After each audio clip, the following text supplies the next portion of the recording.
Hello students, previous video के अंदर अपन ने मैग्नेटिक फील्ड कैलकुलेट करा था किसी भी एक स्ट्रेट कंडक्टर के अराउंड किसी भी पॉइंट के ऊपर। इस वीडियो के अपन मैग्नेटिक फील्ड कैलकुलेट करेंगे कहाँ पे, एक सर्कुलर लूप के लिए। अब सर्कुलर लूप के लिए दो कंडीशंस पॉसिबल होती है मैग्नेटिक फील्ड की। एक होता है, फर्स्ट कंडीशन है कि इसके सर्कुलर लूप के सेंटर के ऊपर अपन को मैग्नेटिक फील्ड निकालना है।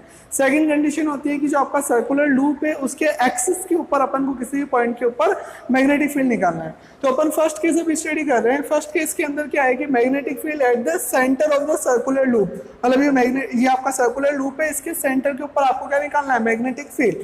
तो मैंने क्या करा, एक आपका सर्कुलर लूप कंसीडर करा, कौन सी रेडियस का, आर रेडियस का। तो ये जो इसकी रेडियस है ये कितनी है, आर, ठीक है। अब इस सर्कुलर लूप के लिए अब इसमें एक करंट फ्लो हो रहा है, आई, क्योंकि करंट फ्लो होगा तभी क्या बनेगा, मैग्नेटिक फील्ड।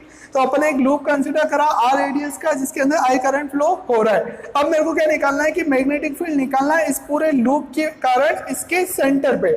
अब पूरे लूप के लिए निकालना है, पूरे लूप के लिए निकालना है। तो ये जो पूरा लूप होता है ये किससे मिलकर बना है, स्मॉल आपके जो लेंथ एलिमेंट होते हैं। तो मैं एक लेंथ एलिमेंट कंसीडर कर रहा हूं, कोई भी मैंने एक लेंथ एलिमेंट कंसीडर करा डीएल।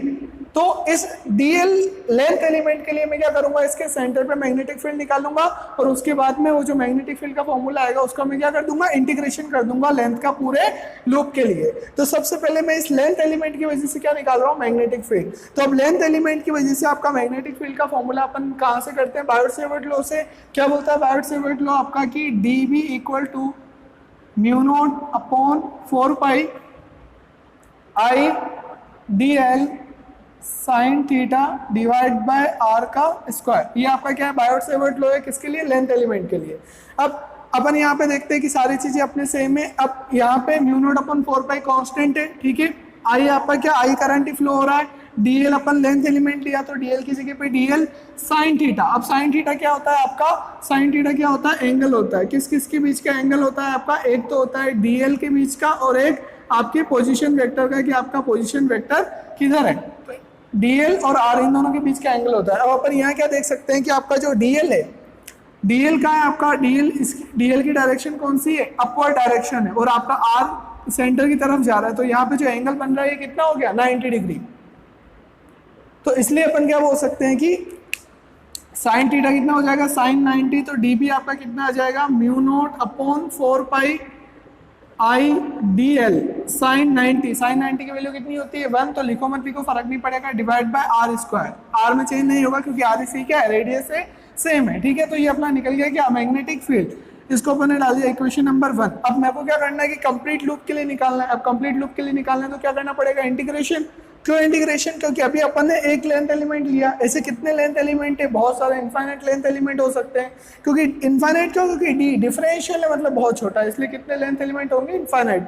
तो मैं क्या करूंगा, इसका लेंथ का क्या करना पड़ेगा मेरे को, इंटीग्रेशन। तो अब मेरे को जब कंप्लीट निकालना है बी मैग्नेटिक फील्ड, तो वो क्या हो जाएगा, इंटीग्रेशन ऑफ डीबी। जो डीबी है उसका इंटीग्रेशन, डीबी क्या है आपका, integration of mu not upon 4 pi I D L upon R square. अब यहाँ पे अपन क्या देखते हैं कि ओनली एक ही वेरिएबल है, बाकी सब कांस्टेंट है। Mu naught upon 4 pi constant है, आई कांस्टेंट है, आर स्क्वायर कांस्टेंट है। ओनली क्या बचा, डीएल। तो उसका क्या हो जाएगा, इंटीग्रेशन, बाकी सब का आ जाएंगे इंटीग्रेशन के बाहर। तो mu not upon 4 pi I upon R square integration of DL. Integration of DL मतलब लेंथ एलिमेंट का क्या, सबमिशन। अब टोटल लेंथ एलिमेंट, तो टोटल कितनी लेंथ है, सर्कुलर लूप की टोटल लेंथ कितनी होती है, उसकी सर्कमफेरेंस, और सर्कल की सर्कमफेरेंस कितनी होती है, 2 पाई आर। आर मतलब उसकी रेडियस, और रेडियस भी यहाँ पे कितनी है, आर। तो इसका मतलब अगर लेंथ एलिमेंट का मैं इंटीग्रेशन करूँ तो टोटल लेंथ आ जाएगी, और टोटल लेंथ कितनी है यहाँ पे, 2 पाई आर। तो यहाँ पे अपन इंटीग्रेशन ऑफ डीएल की जगह पे क्या लिख सकते हैं, इंटीग्रेशन ऑफ डीएल की जगह पे अपन क्या लिख सकते हैं, 2 पाई आर। क्यों, क्योंकि लेंथ एलिमेंट कंबाइन होकर क्या बना रहे हैं, पूरी सर्कमफेरेंस। तो जब अपन इसको करते हैं तो अपना क्या निकल जाता है, B equal to mu not upon 4 pi I upon R square into 2 pi R. अब यहाँ पे क्या कट हो रहा है, एक तो r से आर स्क्वायर की पावर कट हो गई, एक आपका 2 से कट हो गया, कितना आया 4, और एक पाई से क्या हो गया, कट हो गया पाई। तो फाइनल आपका मैग्नेटिक फील्ड का फॉर्मूला क्या बना, B इक्वल टू क्या बना, म्यू नॉट आई।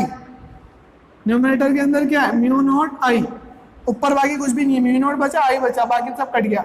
डिनोमिनेटर में क्या बचा, एक तो 2 और एक क्या बचा, r, तो डिनोमिनेटर में क्या बचा, 2r।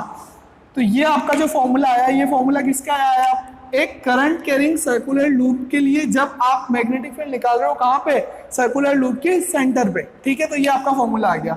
अब अगर मैं बोलूँ कि ये जो मेरे टर्न्स है, यहाँ पे मैंने लूप बनाया, तो लूप में कितना टर्न हुआ, एक टर्न हुआ, वायर का एक टर्न हुआ। अगर मैं बोलूँ कि यहाँ पे मल्टीपल टर्न हो, मतलब एक टर्न की जगह 2 टर्न हो, 3 टर्न हो, 4 टर्न हो, तो उस केस में अपन क्या करेंगे, तो उस केस में ये जो फॉर्मूला है कैसे चेंज होगा, तो भाई एक के लिए तो ये आया, n टर्न हो तो क्या करना है कि आपको for n turns of loop, अगर लूप के क्या हो n टर्न्स हो तो क्या करना है, इसको मल्टीप्लाई कर देना है किससे, n से।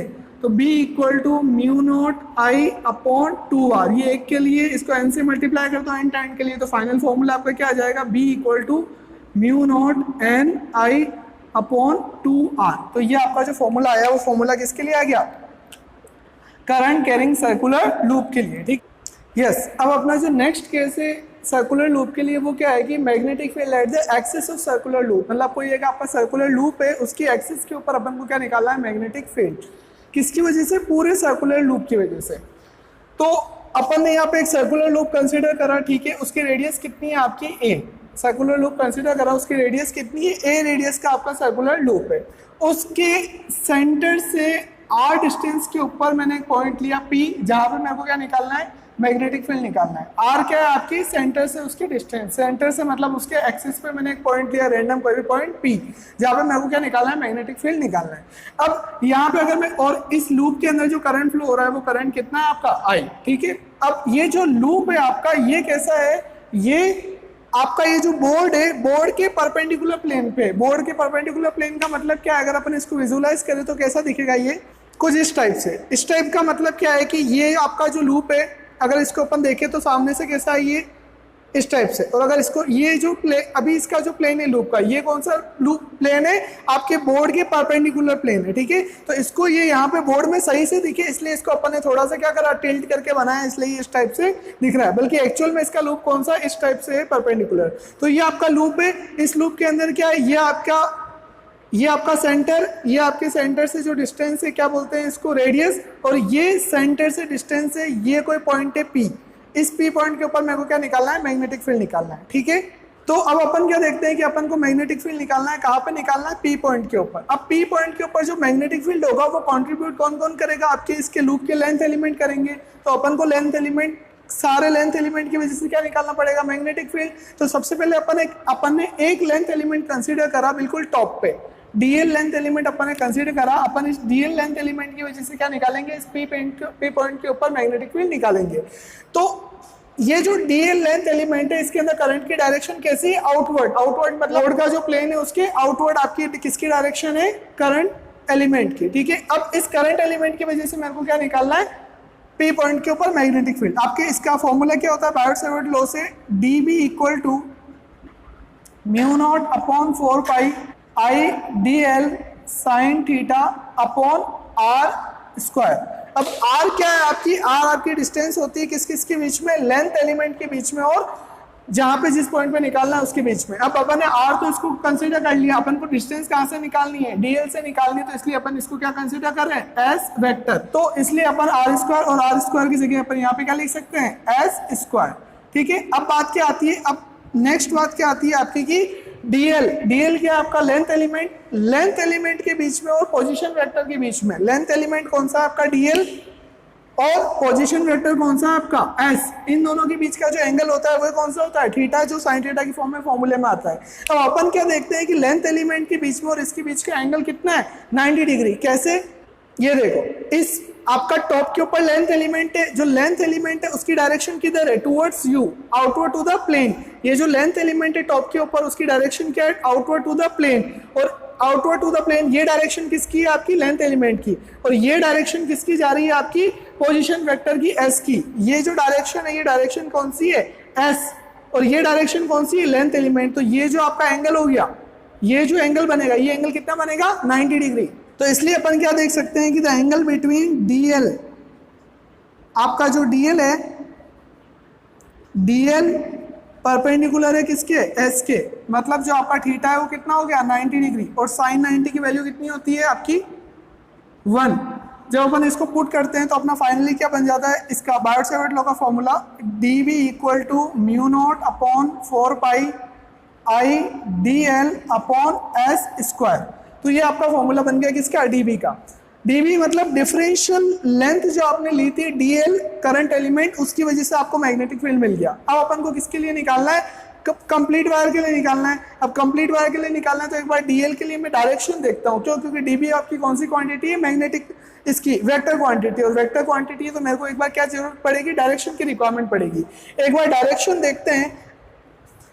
आपका ये जो डीएल लेंथ एलिमेंट, ये जो पोजीशन वेक्टर है, और ये जो आपका सीपी है सेंटर जो एक्सिस है, उसके बीच का अपन एंगल कितना कंसीडर कर रहे हैं, फाई। अब अपन बात करते हैं कि मैग्नेटिक फील्ड की डायरेक्शन, कौन सी डायरेक्शन की, आपका जो लेंथ एलिमेंट है डीएल, वो पी पॉइंट के ऊपर जब मैग्नेटिक फील्ड लग रहा है तो उसकी डायरेक्शन क्या हो रही है। यहाँ पे डायरेक्शन की रिक्वायरमेंट क्यों पड़ी, क्योंकि अपन जब इलेक्ट्रिक फील्ड में सेम डेरिवेशन करते हैं इलेक्ट्रिक फील्ड में, तो इलेक्ट्रिक फील्ड में क्या होता है कि अगर ये आपका डीएल है, आपका वहां पे जो लेंथ एलिमेंट, तो वहां पे क्या होता है कि आपके स्ट्रेट जाती है, क्यों, क्योंकि आपका इलेक्ट्रिक फील्ड, ये अगर आपका सोर्स चार्ज है, ये आपका अगर सोर्स चार्ज है तो एक टेस्ट चार्ज प्लस क्यू के ऊपर ये आपका इलेक्ट्रिक फील्ड कैसा लगता है, straight in the direction of the test charge. लेकिन यहाँ पे ऐसा नहीं है, क्यों, क्योंकि मैग्नेटिक फील्ड कौन सी फॉर्म में लगता है, सर्कुलर लूप की फॉर्म में लगता है। तो इसलिए अपन को यहाँ पे ऐसे अपन स्ट्रेट मैग्नेटिक फील्ड की डायरेक्शन नहीं कर सकते। तो कैसे करनी पड़ेगी, एक बार यहाँ पे देखते हैं। आपका आपने लेंथ एलिमेंट क्या कंसीडर करा, टॉप पे, मतलब यहाँ पे मेरा लेंथ एलिमेंट है टॉप पे। अब अपन को पता है कि आपकी किसी भी पॉइंट के अराउंड जो मैग्नेटिक लाइंस बनती है वो कैसी बनती है, सर्कुलर फॉर्म में बनती है। तो यहाँ पे मैंने ये सर्कुलर फॉर्म में आपकी क्या बना रखी है, मैग्नेटिक लाइंस बना रखी है। ठीक है, कहाँ तक बना रखी है, एक्सिस तक बना रखी है। ये आपका जो सी है, ये आपका सेंटर है सी, और ये आपका कोई भी मैंने पॉइंट लिया कौन सा, पी। तो अपन क्या देखते हैं कि इस पी पॉइंट के ऊपर आपका यहाँ पे जो डीएल एलिमेंट है आपका ओ पॉइंट के ऊपर, ये आपका ओ पॉइंट है बिल्कुल टॉप पे। तो अपन क्या देखते हैं कि ये जो टॉप पे आपका लेंथ एलिमेंट है डीएल, इसकी ये मैग्नेटिक लाइंस बन रही है।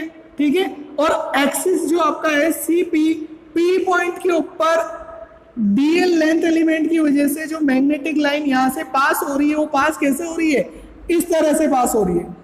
मैग्नेटिक लाइन सर्कुलर फॉर्म में होती है, सर्कुलर फॉर्म में होती है, और अपन को डायरेक्शन चाहिए होती है सर्कल पे किसी की भी, तो अपन क्या बनाते हैं, टेंजेंट बनाते हैं। तो इस फिर से देख लेना बहुत सही से, इस डीएल लेंथ एलिमेंट की वजह से पी पॉइंट के ऊपर ये डायरेक्शन किसकी जा रही है, मैग्नेटिक फील्ड की जा रही है। अब अगर इस पी पॉइंट को, जो ये यहाँ पे अपना पी पॉइंट है, ये जो पी पॉइंट है और ये अपना जो एस बन रहा है, अगर मैं इसी एस पोजीशन वेक्टर को वहां बनाऊं, एस क्या है, पोजीशन वेक्टर, किस किस के बीच में, लेंथ एलिमेंट के बीच में और पी के बीच में। तो अब मैं, ये मेरा लेंथ एलिमेंट है डीएल, और ये मेरा पोजीशन, ये मेरी पोजीशन है जिस पोजीशन पर मैं मैग्नेटिक फील्ड निकाल रहा हूं, इसको मैं क्या कर रहा हूं, यहाँ पे मर्ज कर रहा हूं। ठीक है, तो ये यहाँ पे ओपी, दोनों सेम डायग्राम है, बस मैग्नेटिक फील्ड डायग्राम लाइंस बनाने के लिए मैंने वो डायग्राम बनाया है। तो ये आपका क्या है, यहाँ पे ये OP, यहाँ पे ये OP। ठीक है, और इस P के ऊपर इस लेंथ एलिमेंट की वजह से ये मैग्नेटिक लाइन कैसे बन रही है आपकी, ऐसे जा रही है। और ये जो एंगल बन रहा है आपका, ये एंगल कितना हो गया, 90 डिग्री।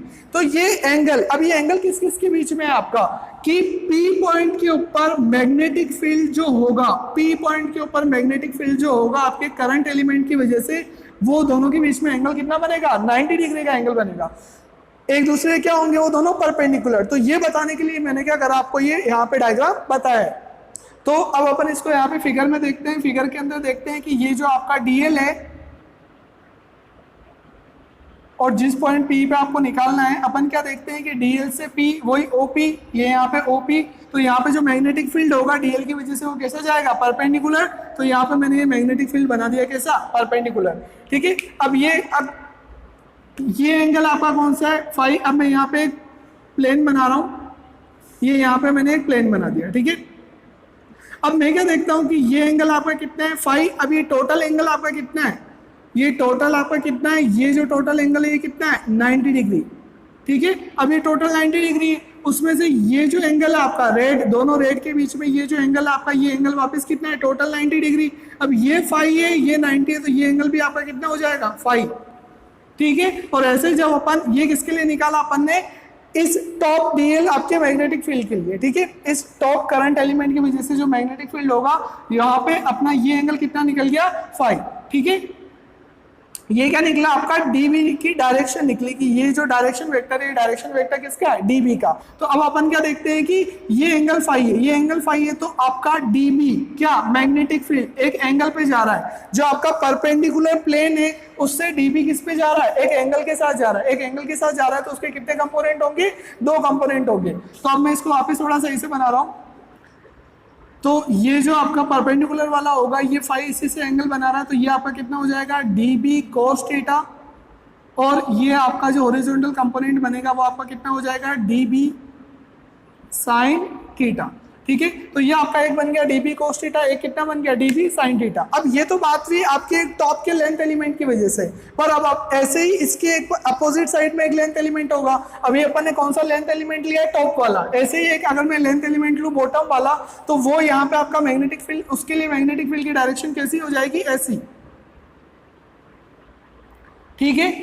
किसके लिए, बॉटम वाले मैग्नेटिक फील्ड के लिए जो अपन डायरेक्शन निकालेंगे, तो ऐसे ही उसका ये एंगल वापस कितना होगा आपका 5, और उसके लिए वापस ये जो एंगल, ये जो कंपोनेंट होगा वो कितना हो जाएगा आपका डी बी कोस थीटा, और उसका वापस ये वाला कंपोनेंट कौन सा हो जाएगा डी बी साइन थीटा। तो अपन यहाँ पे क्या देखते हैं कि आपके ऐसे ही जो भी आपके अपोजिट है, अपोजिट वाले कंपोनेंट आपको क्या क्या कर रहे हैं, ये जो डी बी कोस थीटा है और ऐसे ही उसका अपोजिट डीबी कोस थीटा, मतलब आपके 2 अपोजिट लेंथ एलिमेंट एक दूसरे के परपेंडिकुलर कंपोनेंट को क्या कर देंगे, कट कर देंगे। फिर से आपके 2 अपोजिट साइड के लेंथ एलिमेंट एक दूसरे के परपेंडिकुलर वाले मैग्नेटिक फील्ड के कंपोनेंट को क्या कर देंगे, कैंसिल कर देंगे। क्यों, क्योंकि दोनों की डायरेक्शन क्या है, अपोजिट है। ये ऊपर जा रहा है तो ये कहाँ जा रहा है, डाउनवर्ड, ठीक है। लेकिन उनके जो साइन वाले कंपोनेंट है मैग्नेटिक फील्ड के, वो आपस में क्या हो रहे हैं, ऐड हो रहे हैं। एक ये आपका किसका आ रहा है, इसका मैग्नेटिक फील्ड का कंपोनेंट, और ये साइन थीटा किसका आ रहा है, इसके मैग्नेटिक फील्ड का कंपोनेंट। तो इससे अपन को क्या पता चलता है कि साइन वाले कंपोनेंट मैग्नेटिक फील्ड के क्या होंगे, ऐड, और कोस वाले कंपोनेंट क्या होंगे, आपस में सब्ट्रैक्ट होंगे। तो ये तो अपन ने 2 कंपोनेंट, 2 आपने क्या लिए, लेंथ एलिमेंट अपोजिट। इसका मतलब जितने भी आपके लेंथ एलिमेंट होंगे कंप्लीट लूप के अंदर, उन सबके साइन कंपोनेंट आपस में क्या होंगे, ऐड, और कॉस कंपोनेंट आपस में क्या हो जाएंगे, कैंसिल। अब साइन कंपोनेंट आपस में ऐड होंगे, इसका मतलब मेरे को जो मैग्नेटिक फील्ड निकालना है, तो उसका फॉर्मूला कैसे निकलेगा कि ये अपने किसके लिए निकला था, एक लेंथ एलिमेंट की वजह से, ठीक है। अब मैं बात कर रहा हूं कि मेरा जो टोटल मैग्नेटिक फील्ड होगा कौन सा, बी, वो क्या होगा, इंटीग्रेशन ऑफ डीबी। डीबी क्या, लेंथ एलिमेंट, लेकिन डीबी के ओनली कौन से वाले लेंथ एलिमेंट, साइन वाले लेंथ एलिमेंट। तो यहाँ पे कंप्लीट आपका जो मैग्नेटिक फील्ड होगा वो किसकी वजह से होगा, ओनली साइन थीटा वाले कंपोनेंट की वजह से। तो इसलिए अपन ने यहाँ पे क्या लिखा, डीबी साइन थीटा। अब डीबी की वैल्यू तो अपन को पता है, ऊपर अपन ने निकाली भी है। अब क्या बचता है आपका साइन थीटा, तो साइन थीटा की वैल्यू साइन 5, तो साइन 5 आपका फिगर से अपन देख सकते हैं, साइन 5 आपका क्या होगा, परपेंडिकुलर अपॉन हाइपोटेनियस। परपेंडिकुलर कितना है आपका a, हाइपोटेनियस कितना है s, तो a अपॉन s। अपन यहाँ पे फाइनली फॉर्मूले पुट कर रहे हैं कि b आपका कितना हो जाएगा, integration of mu not upon 4 pi i dl upon s square multiply by a upon s। जब अपन इसको सॉल्व करते हैं तो क्या आता है आपका, integration of mu not upon 4 pi I D L A upon S cube. अब इसमें अपन क्या देख सकते हैं कि डीएल को छोड़ के सारे के सारे बचे कुछ सब क्या है, कांस्टेंट है। आपका mu not upon 4 pi constant है, आई कांस्टेंट है, ए कांस्टेंट है, और एस क्यूब कांस्टेंट है। ओनली क्या वेरिएबल है डीएल, तो उसका अपन क्या कर देंगे, इंटीग्रेशन, तो B equal to mu naught I A upon 4 pi S cube, integration of DL. DL क्या है आपका, टोटल लेंथ। और टोटल लेंथ अभी अपन ने बात करेंगे, टोटल लेंथ क्या होती है लूप की, उसकी सरकमफेरेंस। सरकमफेरेंस कितनी होती है, 2 पाई आर। आर क्या होती है, रेडियस। यहाँ पे रेडियस कितनी है आपकी, ए। तो आपका ये टोटल इंटीग्रेशन कितना हो जाएगा, mu naught I A divide by 4 pi S cube multiply by DL, integration of DL, मतलब कंप्लीट सरकमफेरेंस कितनी हो जाएगी, 2 पाई ए। तो अभी पाई से पाई आपका क्या हो गया, कट गया, 2 से कितना कट गया, 2। तो आपका फाइनल आपका बी का फॉर्मूला क्या आता है, mu naught I A into ए आपका कितना हो गया, ए स्क्वायर डिवाइड बाय 2s³। ये आपका फाइनल फॉर्मूला किसका निकल गया, मैग्नेटिक फील्ड का। पर अपन को पता है कि एस जो है वो क्या है, पोजीशन है, पोजीशन वेक्टर है आपके डीएल से लेके इसका पॉइंट पी का जहां पे आपको निकालना है। तो इसलिए अपन क्या कर रहे हैं कि उसको नॉन टर्म्स में लिख दे रहे हैं। नॉन टर्म्स आपके कौन सी, एक तो रेडियस और एक सेंटर से डिस्टेंस। तो आपका ये एस क्या है, हाइपोटेनियस, तो आपका हाइपोटेनियस कितना हो जाएगा, under root of A square perpendicular square plus base square R square. तो इसको अपन क्या लिख सकते हैं कि B equal to mu naught I A square divide by 2 under root R square plus A square. इसका क्या हो रहा है यहाँ पे, क्यूब। अब क्यूब है और अंडर रूट भी है, तो उसको अपन कैसे लिख सकते हैं, B equal to mu naught I A square divide by 2 R square plus A square का क्यूब। तो क्यूब लेकिन रूट भी है इसलिए 3/2 क्यूब आ रहा है इसलिए क्यूब लिखते हैं, और अंडर रूट को पावर के टर्म्स में क्या लिख सकते हैं, 1/2, इसलिए वो टोटल कितना हो गया 3/2। तो ये जो फाइनल एक्सप्रेशन निकला ये किसके लिए निकला, अपना मैग्नेटिक फील्ड। किसके लिए मैग्नेटिक फील्ड, एक सर्कुलर लूप के लिए मैग्नेटिक फील्ड कहाँ पे, उसकी एक्सिस के ऊपर। यस अब अपन कुछ स्पेशल केस देखते हैं। इसके स्पेशल केस में आपका फर्स्ट क्या है, at the centre of the loop. इसका मतलब आप जो पोजीशन पॉइंट है आपका पी, जहाँ पे आप मैग्नेटिक फील्ड निकाल रहे हो वो एक्सिस के ऊपर कहाँ पे हो, इनिशियल, मतलब आपके लूप के कहाँ पे हो, सेंटर पे। अब लूप के सेंटर पे होगा तो क्या फर्क पड़ेगा फॉर्मूले के अंदर, आपके फॉर्मूले के अंदर इसमें डिनोमिनेटर में अपन देखते हैं एक तो आर आ रहा है, एक क्या आ रहा है, ए। अब आर क्या है, सेंटर से डिस्टेंस। अब अगर आपका पॉइंट कहाँ हो, सेंटर पे, तो आर आपका कितना हो जाएगा 0। अगर आर 0 हो गया तो फॉर्मूले में कैसे फर्क आएगा, अपन देखते हैं। बी इक्वल टू ऊपर न्यूमरेटर में कुछ चेंज आने से mu naught I A square divide by 2। अब आर का स्क्वायर, आर क्या है यहाँ पे, सेंटर पे होने की वजह से यहाँ पे आपका आर कितना हो गया 0। आर को जब यहाँ पे 0 पुट करूंगा तो 0 का स्क्वायर 0। अब यहाँ पे क्या है आपका ए स्क्वायर बचा, और ए स्क्वायर की पावर कितनी हो गई 3/2। तो फाइनल आपका एक्सप्रेशन कितना आ जाता है, ये b equal to mu naught I A square divide by 2। अब ये ए स्क्वायर से ये इसका अंडर रूट 2 कट गया, क्या बचा ए क्यूब।